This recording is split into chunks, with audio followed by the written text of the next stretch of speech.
Hello friend, welcome back to my video. आज के इस वीडियो में हम लोग बिहार के इतिहास के प्रश्नों करेंगे, ठीक है। जिसमें आज का टॉपिक है शेरशाह सूरी। इसका ऑलरेडी 2 वीडियो जो है हमारे चैनल पे अवेलेबल है, उसको आप जरूर देखिए। ये वीडियो आपके लिए मस्ट वॉच साबित हो सकता है और ये इस सीरीज का तीसरा वीडियो है, ये आखिरी वीडियो है, ठीक है। इसके बाद हम लोग आगे बढ़ेंगे, मुगल कालीन की ओर बढ़ेंगे धीरे धीरे। तो आज हम शेरशाह सूरी के बारे में पढ़ेंगे। तो इसका 2 वीडियो जो है आप जब हमारे चैनल पर जाकर जरूर देखिए। वो वीडियो भी है आपके लिए काफ़ी ज़्यादा इंपॉर्टेंट साबित होगा बिहार स्पेशल एग्जामों के लिए, ठीक है। आगे बढ़ते हैं। पहला प्रश्न है आज का, शेर खान ने कहाँ के शासक उदय सिंह को पराजित किया था? तो शेर खान ने जब उदय सिंह को पराजित किया था तो उदय सिंह कहाँ के शासक थे? तो ये शासक थे चित्तौड़ के। ऑप्शन नंबर सी सही होगा। आगे बढ़ते हैं। अगला सवाल है, निम्न में से किस किले पर शेर खान ने अधिकार कर लिया था? तो ये है माउंट आबू, अजमेर और चित्तौड़। इन 3 किलों पर शेर खान ने अधिकार कर लिया था, ठीक है। ऑप्शन नंबर डी सही होगा इसका। याद रखना है आपको, यहाँ पर शेर खां किसे कहा जाता था? तो शेर खां जो नाम था वो शेर शाह का नाम था। याद रखना है आपको यहाँ पे, ठीक है।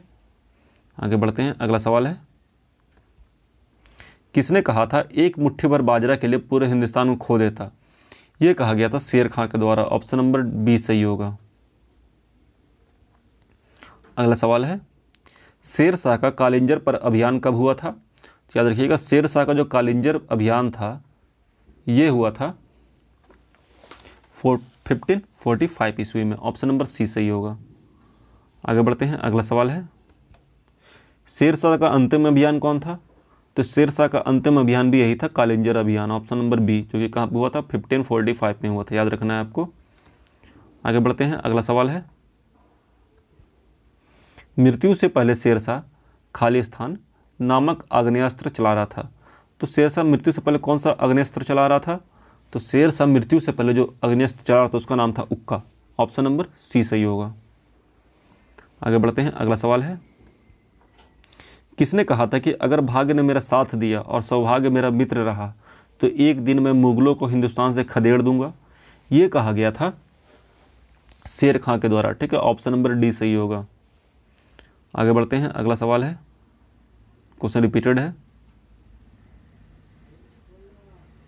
सॉरी क्वेश्चन रिपीटेड नहीं है। यहाँ पे सेम बात पूछा गया, पर ये पूछा गया किस युद्ध के समय ऐसा कहा गया था? तो ये कहा गया था चंदेरी युद्ध के समय, ठीक है। ऑप्शन नंबर ए याद रखना है आपको। आगे बढ़ते हैं। अगला सवाल है, शेर शाह को खालिस्तान का अग्रदूत कहा जाता है। शेर शाह को किसका अग्रदूत कहा जाता है? तो ये कहा जाता है अकबर का अग्रदूत, ठीक है। ऑप्शन नंबर डी सही होगा। अगला सवाल है, निम्न में से कौन लगान एवं अर्थव्यवस्था से संबंधित विभाग है? तो ये बात हो रही है शेरशाह के काल की। शेरशाह के काल में लगान एवं अर्थव्यवस्था से संबंधित विभाग को कहा जाता था दीवान ए वजारत, ठीक है। ऑप्शन नंबर ए सही होगा। आगे बढ़ते हैं। अगला सवाल है, निम्न में से कौन सैन्य व्यवस्था का प्रधान होता था? तो सैन्य व्यवस्था का जो प्रधान था उसे कहा जाता था दीवान ए आरिज, ठीक है। ऑप्शन नंबर डी सही होगा। आगे बढ़ते हैं। अगला सवाल है, निम्न में से कौन विदेश मंत्रालय होता था? तो विदेश मंत्रालय जो है ये होता था दीवान ए रसालत के अंतर्गत, ठीक है। इसे विदेश मंत्रालय कहा जाता था दीवान ए रसालत। ऑप्शन नंबर सी सही होगा।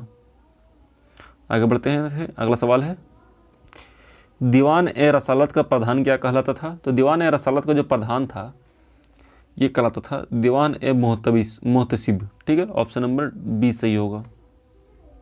आगे बढ़ते हैं। अगला सवाल है, निम्न में से कौन सा विभाग राजकीय आदेश एवं पत्राचार से संबंधित था? तो याद रखिएगा वो विभाग जो राजकीय आदेश एवं पत्राचार से संबंधित था ये था दीवान ए इंसा, ठीक है। ऑप्शन नंबर सी सही होगा। अगला सवाल है, निम्न में से कौन सा न्यायालय विभाग से संबंधित था? तो न्यायालय विभाग से संबंधित था दीवान ए काजी, ठीक है। ऑप्शन नंबर बी सही होगा। अगला सवाल है, निम्न में से कौन खुफिया विभाग था?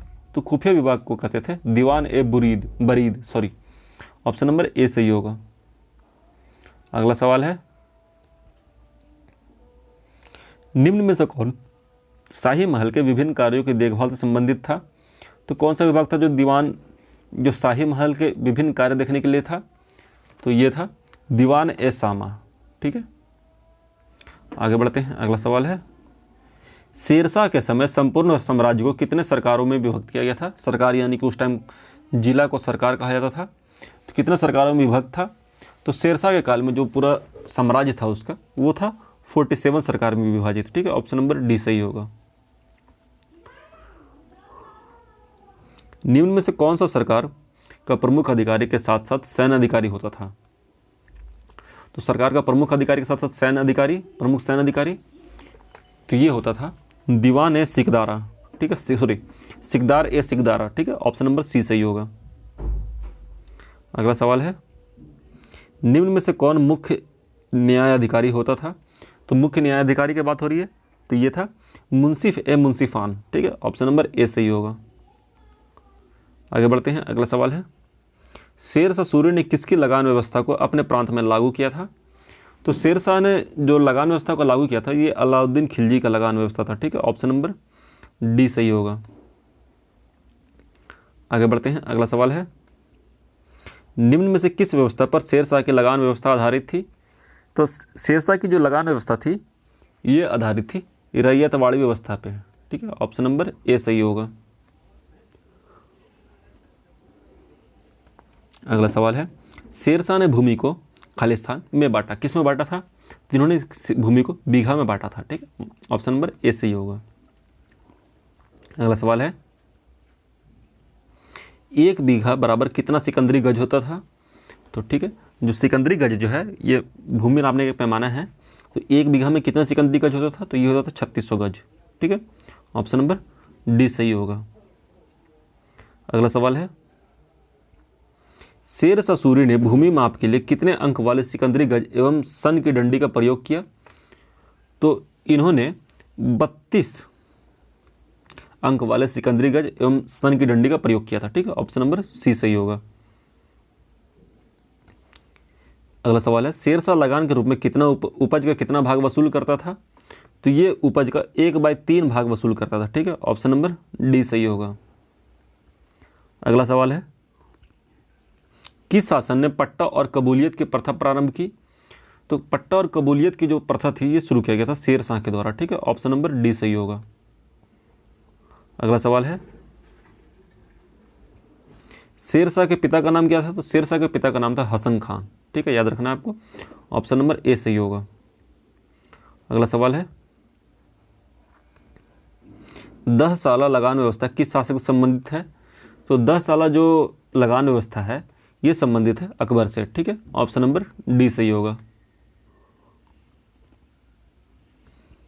अगला सवाल है, शेरशाह प्रत्येक खालिस्तान की शाम को न्याय के लिए दरबार में बैठता था। किस दिन के शाम में बैठता था वो लगान न्याय के लिए?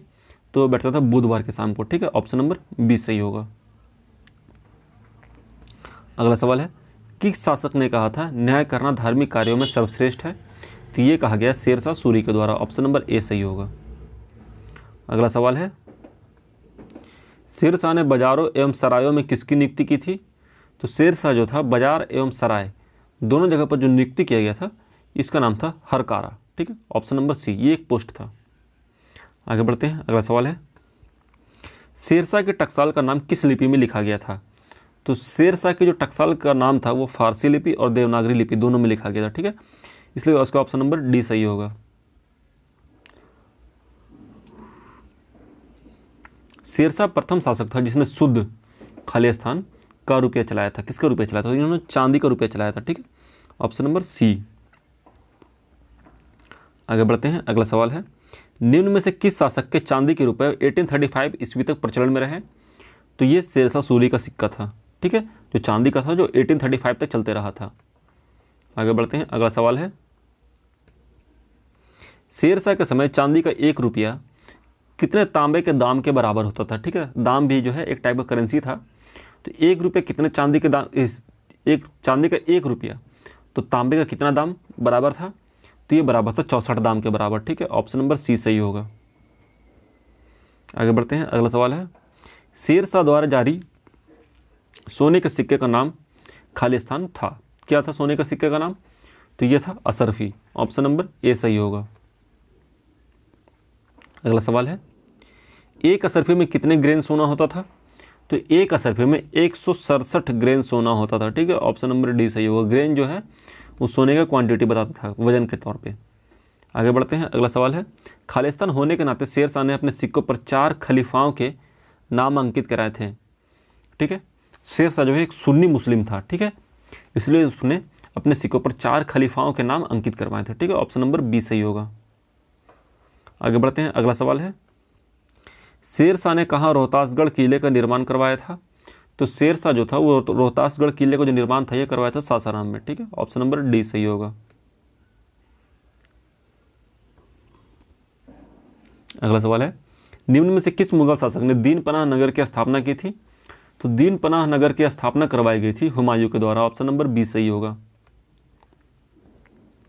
अगला सवाल है, शेर शाह ने किस किले का निर्माण करवाया था? तो शेर शाह ने जिस किले का निर्माण करवाया था उसका नाम था पुराना किला। ठीक है, ऑप्शन नंबर सी। अगला सवाल है, किला एक कोहना मस्जिद का निर्माण कब हुआ था? तो इसका निर्माण हुआ है 1542 ईस्वी में। ठीक है, 1542 में। इसका ऑप्शन नंबर बी सही होगा। अगला सवाल है, किस शासक ने किला एक कोहना मस्जिद का निर्माण करवाया था? तो ये निर्माण करवाया गया शेर शाह के द्वारा। ठीक है, ऑप्शन नंबर ए सही होगा। अगला सवाल है, कब पाटलिपुत्र को पुनः पटना के नाम से स्थापित किया गया? तो पाटलिपुत्र को दोबारा पटना के नाम से स्थापित किया गया 1541 ईस्वी में। ठीक है, ऑप्शन नंबर बी सही होगा। अगला सवाल है, किस शासक ने पाटलिपुत्र को पटना के नाम से पुनः स्थापित किया? तो ये किया था शेर शाह ने। ठीक है, ऑप्शन नंबर डी सही होगा। अगला सवाल है, शेर शाह का मकबरा कहाँ स्थित है? तो शेर शाह का मकबरा स्थित है सासाराम में। ठीक है, याद इंपॉर्टेंट क्वेश्चन है, एग्जाम में पूछता भी है। ऑप्शन नंबर सी सही होगा। आगे बढ़ते हैं, अगला सवाल है, किसने शेर शाह के मकबरा के संबंध में कहा था कि यह बाहर से मुस्लिम और अंदर से हिंदू स्थापत्य कला का उदाहरण है? तो ये कहा गया है कानूनगो के द्वारा। ठीक है, ऑप्शन नंबर डी सही होगा। अगला सवाल है, किसने शेर शाह के मकबरे के संबंध में कहा था यह ताजमहल से भी सुंदर है? ये कहा था कनिंघम ने। ठीक है, ऑप्शन नंबर डी सही होगा। अगला सवाल है, किस शासक ने कन्नौज शहर को ध्वस्त करके उसे नया रूप दिया? तो ये किया गया था शेर शाह के द्वारा। उन्होंने कन्नौज शहर को ध्वस्त कर दिया था और फिर से बसाया था। अगला सवाल है, किस शासक ने सड़क ए आजम यानी ग्रैंड ट्रंक रोड का निर्माण करवाया? तो ये करवाया गया था शेर शाह के द्वारा। ठीक है, ऑप्शन नंबर ए सही होगा। अगला सवाल है, सड़क ए आजम पूर्व में सोनार गांव से पश्चिम में कहाँ तक था? तो ये था अटक यानी कि सिंध प्रांत तक। ठीक है, पाकिस्तान में। इसका ऑप्शन नंबर ए सही होगा। तो आज की वीडियो में इतने फ्रेंड, हम लोगों ने लगभग 51 प्रश्न किए हैं जो कि सूर्य वंश के थे। ठीक है, आज सूर्य वंश का पूरा जितना भी क्वेश्चन था हम लोग कर चुके हैं। मिलते हैं नेक्स्ट वीडियो में। अगर वीडियो अच्छा लगा तो प्लीज़ वीडियो को लाइक करिए और चैनल को सब्सक्राइब करिए इसी टाइप के और भी वीडियो के लिए। मिलते हैं नेक्स्ट वीडियो में, तब तक के लिए जय हिंद जय भारत, अपना ख्याल रखिएगा and finally thanks for watching.